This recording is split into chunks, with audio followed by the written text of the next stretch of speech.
evening. Now, the purpose of the Tolton lecture is to recognize and acknowledge Black Catholic theological, historical, and cultural scholarship, and to provide an arena for the sharing of this research and scholarship with the community at Catholic Theological Union, as well as the broader church. This evening, Dr. Malu's lecture is entitled Spirituality and Identity in African Religions, Healing Black Communities in the Diaspora and Worldwide. I am pleased to invite up to the podium Dr. Modeste Malu Nyimi.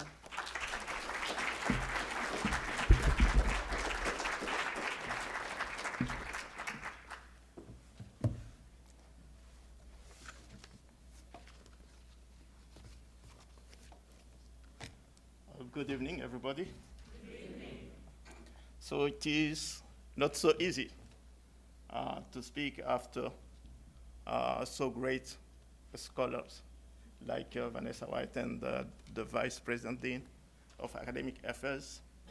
But I will try to do my best and share with you what I believe to be the African spirituality and the identity of the African people.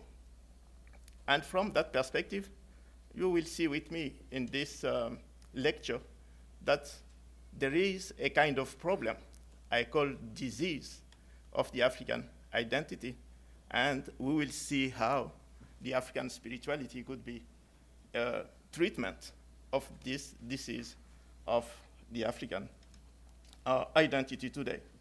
So let's say, as introduction to my lecture, I would like to share with you two concerns.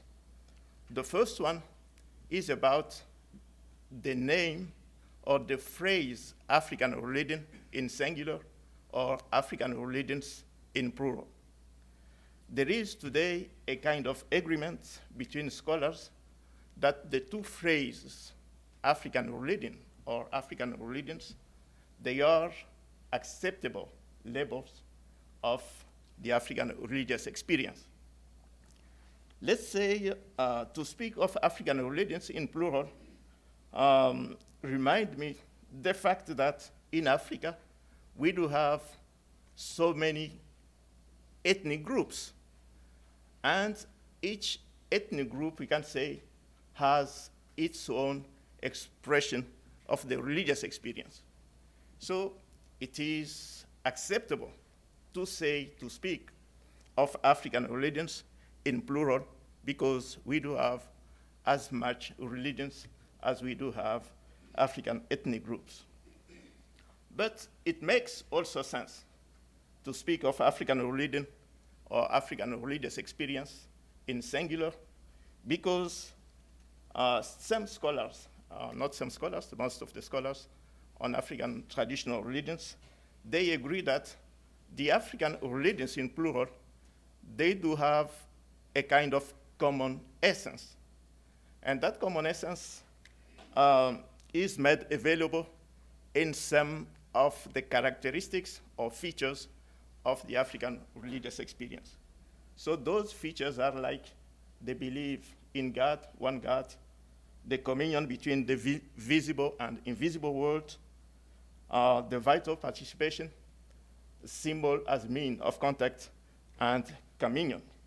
So because those characteristics has been shared by different African religions, there is a sense to speak about African religion in singular. So we do have African religions from the phenomenological perspective and the African religion in singular from the essence of those religions. So the second question or concern is about the identity of African religions themselves. We know from most of the literature on African religions that those religions in the past, but is it really the past? They have been labeled as fetishism, animism, or paganism. All those phrases look today a way of misleading on the understanding of the African religions. So that's why today many scholars, they think that African religions are just religions, and they are delineated as non-dogmatic lifestyle religions. And as such, they are institutional response to the needs, enigmas, and challenges of the human existence. And the most intriguing challenge to the human existence from the African perspective is the experience of death. It is a question to the human existence. And in fact, in traditional Africa, the problem of death vexes imagination and has been the foundation for philosophical reflection passed on to generations in a body of knowledge known as myth of origin of death, and therefore of origin of life. This first African philosophical language, let's say the myth of death and the myth of life, is submitted to the scrutiny of scholars in order to capture the meaning of what has been thought of as the experience of death. And death is here, even in its biological nature, an anthropological experience. It is an anthropological experience and therefore a behavior of the living. It is thus a tangible experience whose analysis leads the mind to the understanding of the human being, his spirituality, and the impact of this spirituality on the identity of the people of African descent, both in diaspora and worldwide. So the lecture, in the lens of this problematic, will be divided into three sections.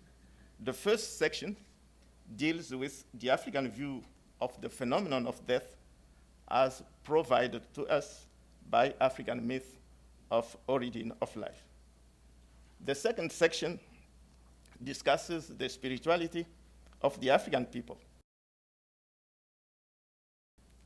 And the third section examines the identity of the people of African descent in the context of the current global economy as a deep crisis, let's say a disease or a dis-ease of our time, and the spiritual treatment it deserves. So let's go to the first section, the experience of death.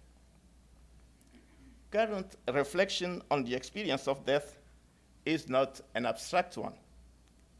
It is embedded in the analysis of the language of or on death passed to us by the ancestors and wise people in the African society.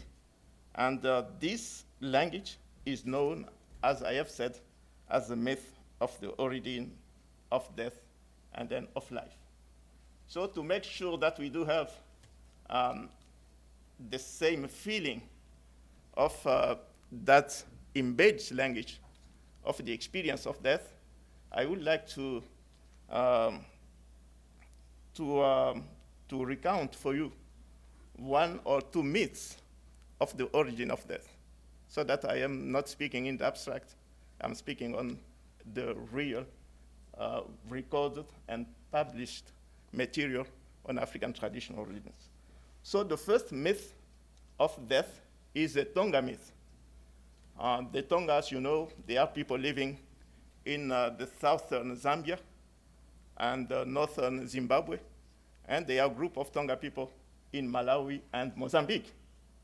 So from that culture, it is says that that when the first human being emerged from the marsh of the reeds, the chief of this marsh, it can be God probably, the chief of this marsh sent the chameleon, Lumfana, they say to them with this message: men will die, but they will rise again.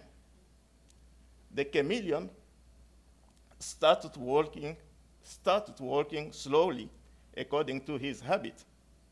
Then the big lizard with the blue head, the galagala, was sent to tell man, you will die and you will rot. Galagala started with his shift galt and soon passed Lumfana. He delivered his message, and when Lumfana arrived with his errand, men said to him, you are too late. We have already accepted another message. This is why men are subject to death. There is another one from the Ashanti. The Ashanti, they are ethnic group in Ghana, in West Africa. So it says that long ago, men had familiar dealings with God, who gave them everything they needed. One day, the women, annoyed by the divine presence, compelled God to withdraw, which he did, leaving the world to the power of the spirits. Sometime later, the invisible sent man a goat with this message: there is something which is called death. One day it will kill some of you. But even if you die, you will not be completely lost. You will come to join me in the sky. The goat, though, led along the way in order to eat. Seeing this, God sent a second messenger, a sheep, to carry the same message. This animal, however, altered the content of the message to mean mortality, and arriving first among men, communicates it to them. Afterwards, when the goat presented himself and transmitted the words of God, no one believed in him. Men had already accepted the sheep's message. So this is the second myth of origin of death in the African community.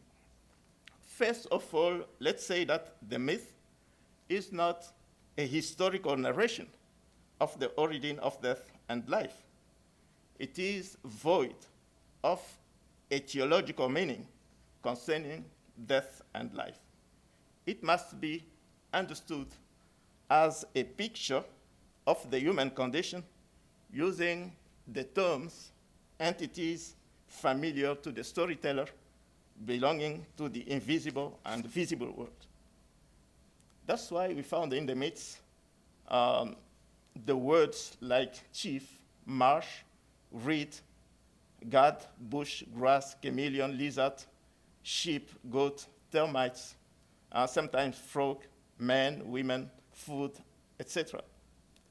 It indicates the concern for locating the problem of human existence according to the coordinates which conform to the culture and philosophy of man, who can conceive of life and death without a reference to the intervention of the sky. So myths are not intended, despite their appearances, to inform us of the origin of death. Rather, they make known their possessor's conception of the human condition. Life, that is immortality, constitutes the fundamental principle of man's nature from which all others derived. It can only be grasped by endowing it with all opposite attributes which characterized mortality. This goes without saying, since on the one hand, death is the opposite of life, while on the other, death furnishes man with an experience far more realistic and convincing than life itself. In some, human condition is the dialectic of life and death. Both are so connected so that there cannot be one without the other. As soon as life appeared, death had to follow. Death seems to be the unavoidable spouse of life. It is this, from this perspective, it is thus like mortality within immortality, slowness within speed, calm, rest, peace in the realm of agitation, wrath, irritation, timberbolt, and lightning, inactivity, sleep, torpor, inertia of the corpse, decay, burial within the movement, speed, exertion, wakefulness, and zeal of the body, pregnancy in the process of generation, reproduction, nourishment within the biological hunger of life, tomb within the resurrection, decay within vitality, past and future within the present. In this perspective, the woman, let's say the female, seems to be a living symbol of the apparent contradictory terms of the human existence: tomb and resurrection, decay and vitality, ascendants and descendants, past and future, ancestor and child, death and life. Through myth, the death is finally an option, a decision which conforms the human being to his present condition of mortal being. Man opts for mortality because it conforms to his condition. In no way can he choose for immortality without automatically rejecting his very nature. In other terms, life is born from death, and death is a dimension of the human life, and its meaning follows the flow of the life. So we do have, from this perspective, if the death is within the life itself, so we do have like three characteristics, three meaning of the experience of death from the African perspective. The first one is that because it is in the flow of life, death as birth, conception, birth, initiation, marriage, enthronement, is a step in the flow of the life, even the final step in the flow of the life of the human being. It seems to be the last one in the living process. This step, as other steps, is an option, and that is important for the definition of the African spirituality. It is not a fate to die. It is an option, a decision of the living. Because it is a decision of the living, we will see the consequence on the African spirituality. So therefore, it is expected that a person, mostly an older one, died with courage and heroism. For his death is a moment of last words, of the final statement to the members he leaves behind. It is a moment of dealing with disposition of property, choice of successors, impartation of special knowledge and counsel, pledge of special favors from the spiritual realm, pronouncement of blessings, sometimes curse upon close relatives. So from that perspective, the death is not something which is falling down on the human being. It is a decision of the human being. So it is an option of the human being, so that he will get ready to make everything right with the people he is leaving behind him. So the second thing is that because it is a dimension of the flow of life, death is conceived as a journey, as a departure. And many people in the myths or their own sayings or songs, they believe that death is like a vehicle carrying people to the other side of the river, where it is like a home. They will be living with their loved ones, where they will find their everlasting rest in the place inhabited by the ancestors. So death is an activity or an action of the living. Therefore, the dead are always members of the community. They share meal with the community. They share their own parties. They share the problems of the community itself. So the dead are the living dead. So it comes, the second meaning of the death is that in the lens of the dynamism of life, of the flow of life, death is perceived as a change of status. So here, the living is reborn through death, as a living death, as a living dead, as an ancestor, as a spirit believed to be still the pillar of the living community. So according to the African worldview, death is a part of the living process. It is carried out in communion of the self and the other beings, that is the nature or the human beings, inorganic beings, invisible hierarchies, God, ancestors, and spirits. So it is not only a biological, but also a spiritual behavior. So what kind of spirituality now is behind this experience of death as experience of the living, probably? So what kind of spirituality?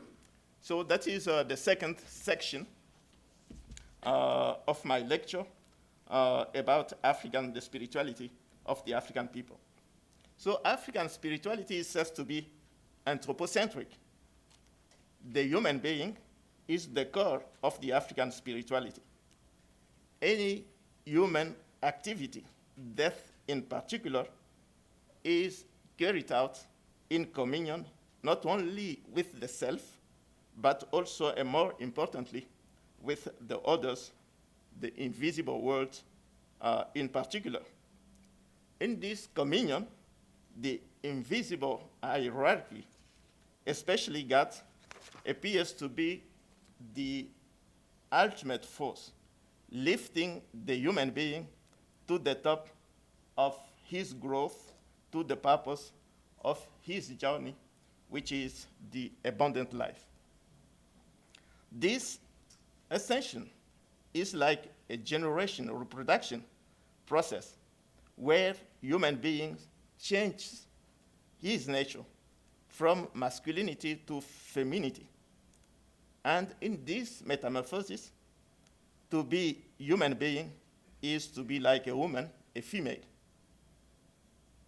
He takes on the female's condition of generating, creating beings, which is God's prerogative. That is why, according to the African spiritual teaching, the kingdom of God is the kingdom of women. It is in the lens of this female perspective, we can understand the spiritual nature of the human being. Human being is, as women, creator, where God is creator.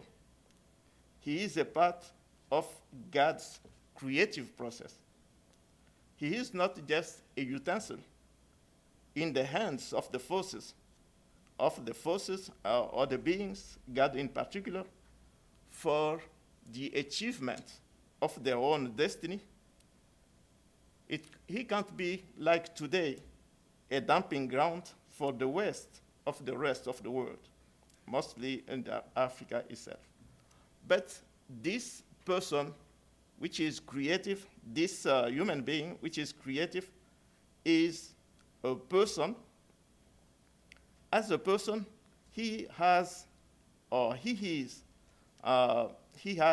own project, and to carry this project, he is believed to be a force, a heavy one, carrying out with the others, God in particular, the weight of his journey to the horizon of his destiny. He is like a referee of his game with the forces of the nature, the social, and the sacred. He is like above them, their Lord, their mouth. He wants to possess the world. The sky and God do not escape to this will for power. The African mystic means to control them. He compels them to come down. He commands them. He tells them to come, and they come. To live, and they live. We do have different myths from the African perspective, like this one, the Ashanti myth, where the women, they were annoyed by the presence of, by the divine presence, and they did ask God to retreat in the sky, and God did obey to them. So they do have a real power, the human being. They do have a real power to call God, and God will come. To say to him to leave, and he will leave.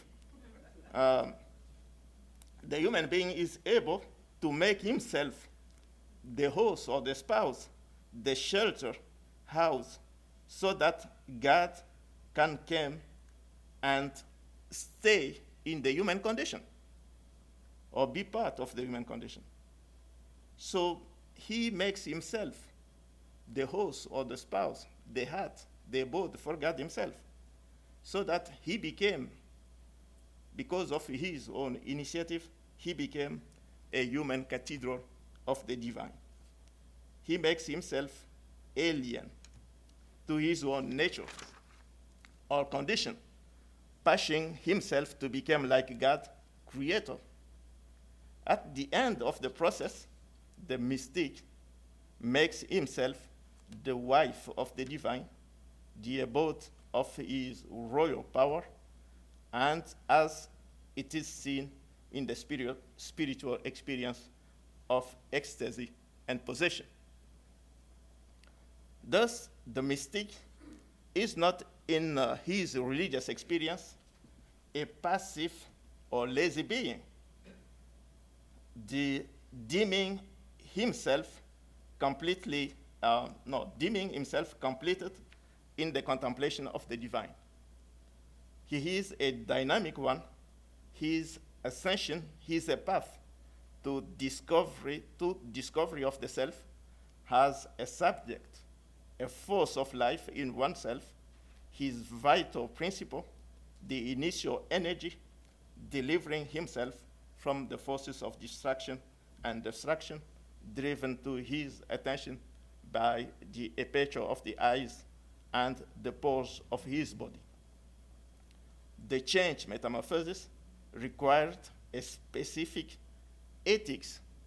If we would like for a human being to achieve this change himself, to be creator like God and the women, this metamorphosis required a specific ethics, and this ethics is what the African scholar they call the asceticism of the body and of the mind. And this asceticism of the body and the mind is the suffering experience, is the mortification, sacrifice, death, privation, imposed to the, imposed, that means the mystic imposes to himself. That is what we learn in the initiation school. All initiation societies emphasize this aspect of spiritual life. Asceticism of the body sharpens the sensitivity of the mind, conferring upon it a greater liberty by orienting it toward interior life. These practices, suffering, mortification, sacrifice, death, privation, teach human being the control over himself. Owing to them, he becomes master of his tongue, his tastes and desires, his movement, and the social relations he can establish. Through suffering, man becomes his own honor, and this title confers on him the quietude and detachment which characterize the true wise man. Here, then, pain flows directly into pleasure and joy. Thus, pain and death are both ultimately visualized as phenomena generating for those who know how to see a feeling of well-being and happiness. The focus on God and the lasting life in the African religions or spirituality doesn't distract the human being from its own real nature or the nature of African spirituality. This spirituality is specific. Indeed, in the African, if the African neglects nothing in resolutely undertaking the path to celestial metamorphosis, he still insists on retaining his status as a man and living his life on earth. So the focus on African spirituality, even in the relation with God, is not to be living in the contemplation of God himself, but even contemplating God, he would like to remain a terrestrial being. So his human condition on earth is the focus of his own spirituality. So his mysticism does not correspond to a definitive and total change, but rather to an indefinitely repeated experience of the divine. But this experience of the divine is a way to come back to his experience as a human being. So the common denominator of the spiritual life is the obvious conscience of the temporary alienation of the very being of the person concerned, like we see in the phenomenon of possession. There is in the possession like an alienation of the human being, because he wants to live, to habit the spirit who is possessing him. But even that alienation is a way to come back again to what he is, as terrestrial being.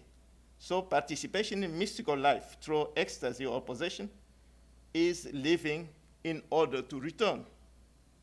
It is abandoning one's kinsmen in order to find them afterwards, and especially letting go of oneself totally in order to recover oneself anew. So mystical life, ecstasy, is a death followed by resurrection. This is its specifics. In contrast, in Christian tradition, for instance, to make it maybe a little bit obvious, in Christian tradition, spirituality is not merely a matter of introspection, nor of detached reflection. It involves a relationship, a gift of grace. The relationship is determined by the giver, but it also depends upon the recipient's active attention to the gift. The focus in the gift of grace in the Christian spirituality remains on God himself. The human being is participating, responding to the gift of God. But in the African spirituality, it is different. The gift is a part of the human request to the completion of his own life. So he is the referee, as I said, of his own gain. And God is a part of this process. So that makes the difference. The spirituality is there to empower the human being so that the human being can reach the purpose of his own journey, and that purpose being the abundant life. So it is, the spirituality is a place where it is possible for us to understand the identity of the African people. Because it is made in favor of the human being, not of God himself, but in favor principally of the human being. So it is like a location where it is possible for us to get a good understanding of the identity of the human person from the African context. So the third section of my lecture, Healing African Identity with African Spirituality. Let's say African spirituality is anthropocentric. We said that. Where is the African? There is his spirituality. He carries it to the fields where he is sowing or harvesting a new crop. He takes it with him to the beer party or to attend a funeral ceremony. If he is a student or a college professor, he takes his religion with him to the examination room, or like we hear, to the examination room at school or in the university. If he is a politician, he takes his religion or spirituality to the House of Parliament. Also, many African languages do not have a word for religion as such. It nevertheless accompanies that spirituality, the individual, from long before his birth to long before his physical death. So the awareness of this spirituality today seems to be therapeutic. It is a treatment for the African and black folks today in a world of globalization understood as a new enslavement of the African people. Indeed, the globalization is a dimension of the modernization of the Western civilization. Globalization is a dimension of the modernization of the Western civilization. The growth of the Western society has gone together with the development of capitalism, democratic institutions, colleges and universities. Catholic Theological Union is one of them. Colleges and universities, that is science and technologies. And in the Western society, globalization is primarily a financial and economic phenomenon. The accumulation of the capital in the Western society has led to the dispossession of the black folks of their lands, the extroversion of their political institutions and social structures, especially the family, and the destruction of their cultures, that is language, religions, and more importantly, the annihilation of their self. The result of is the crisis of the personal and corporate identity of the folks of African descent. The land, the political institutions, and social structures and culture are not anymore in black communities means of the individuation of their consciousness, the purpose of the abundant life in them and around them, their destiny. They are, in the hand of the global economy today, utensils of destruction of the human in the African and blacks. So African and blacks are in the global economy in a state of real opposition, antagonism, dichotomy, contradiction, disproportion with their self, their land, family, communities, normally designed to their growth and well-being. So the African is, in the global world, the enemy of his self, land, family, community, tradition, and vice versa. This disproportion, I call it crisis of the African identity, is the large disease or illness of the African and black folks today. This diagnosis requires prognosis and treatment. What does African spirituality provide as a treatment to this disease of the people of African descent. The first treatment is, as we do today, the awareness of who Black and Africans are in the context of the world today. They are, from the African spirituality, subject and not object of their own history. They are not utensils for the leisure of few or a ground for the waste of the rest of the world. African spirituality is the arena of initiating African and Blacks to the awareness of this identity. The relationship with God of their ancestors is empowering their self and transforming them in the ministers of their destiny, the axis preserving their destiny to fall into chaos, the Lord, Savior, and mouth of the self and whatever exists.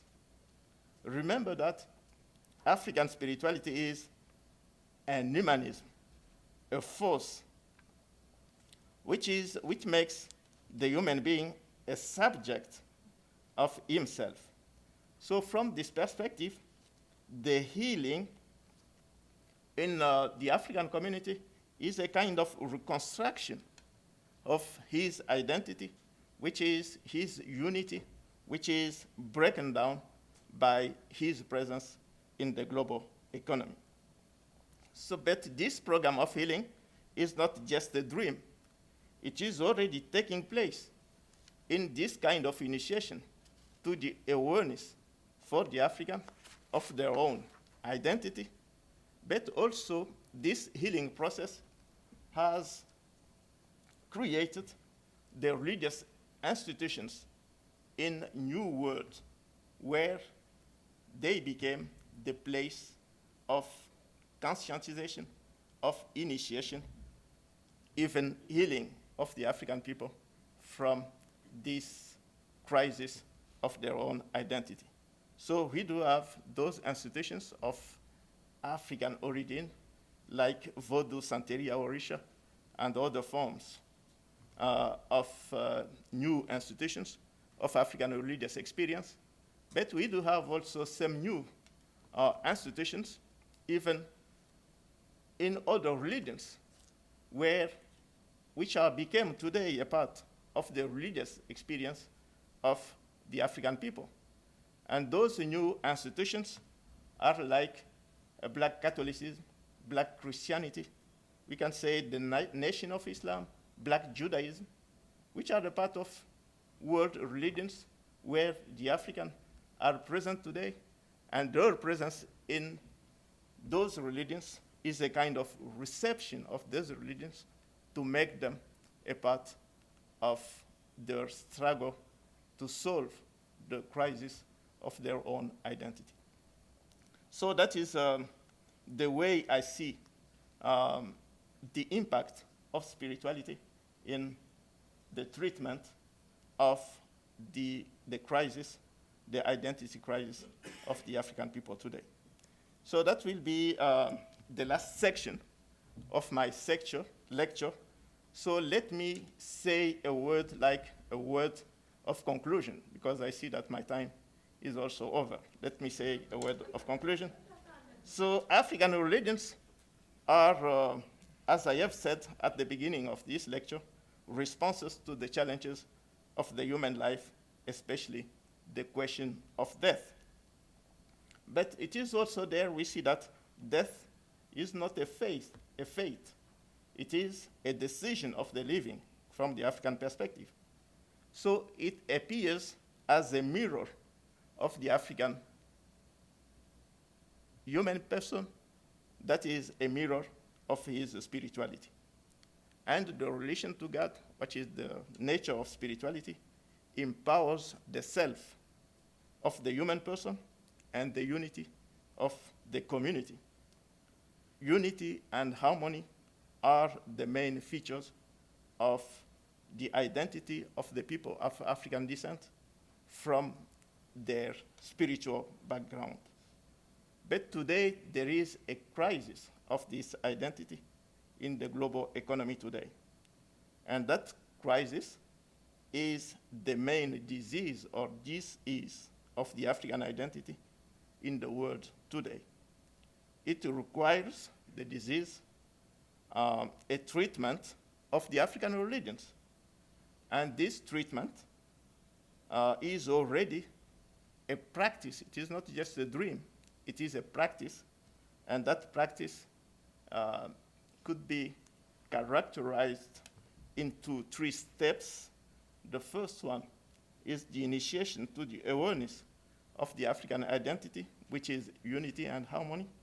And the second one is the relation to the God of the ancestors as a force to empower the African as a subject of this treatment. And the third is the need for connections with the African religious institutions which are building this unity both in diaspora and worldwide.